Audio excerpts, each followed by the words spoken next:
Justicia para Junior es el hashtag que circula en redes, la gente pidiendo justicia por la muerte de Lisandro Guzmán, el joven dominicano quien perdió la vida a manos de una pandilla, quien lo confundió con otra persona. Hoy decenas de personas sumidas en el dolor dicen presente en ese último adiós. Vemos a la madre de este joven llegando un día tan difícil para ella. Muy complicado, Caro. Precisamente estamos viendo las imágenes de esa iglesia, la iglesia Nuestra Señora del Carmel, en el Bronx, que ha estado, como estamos viendo, inundada de gente.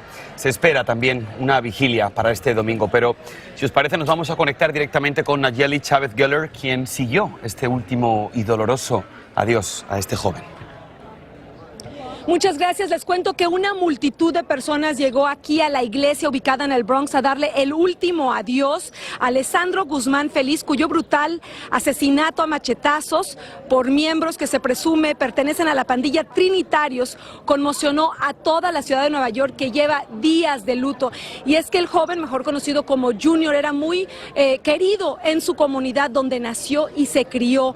Este hecho sangriento además quedó registrado por las cámaras de seguridad de una bodega donde ocurrió el crimen, y también quedó registrado la apatía de los trabajadores de la bodega. En un momento este joven busca ayuda y al parecer un trabajador le pide que se retire. Todo esto ha indignado a esta comunidad que lleva días exigiendo justicia. Cabe mencionar también que de momento 8 personas ya han sido arrestadas, 6 de ellos fueron arrestados en el estado vecino de Nueva York, y se ha pedido que se extraditen aquí a la ciudad de Nueva York, donde personas como Asbimael está con nosotros y nos habla un poquito sobre el sentimiento, por qué este caso ha dolido tanto.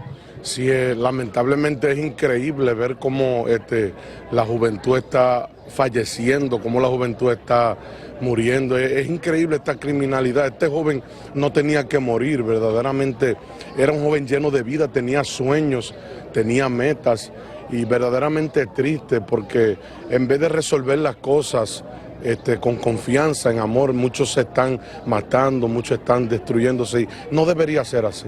Muchísimas gracias. Y efectivamente, Lisandro soñaba con ser policía. Es por eso que el día de hoy también han llegado a su misa fúnebre centenares de policías para darle el último adiós. Y también, como nos dijeron, esta comunidad está pidiendo a las autoridades que desmantelen esta pandilla y que se acabe la violencia en esta comunidad.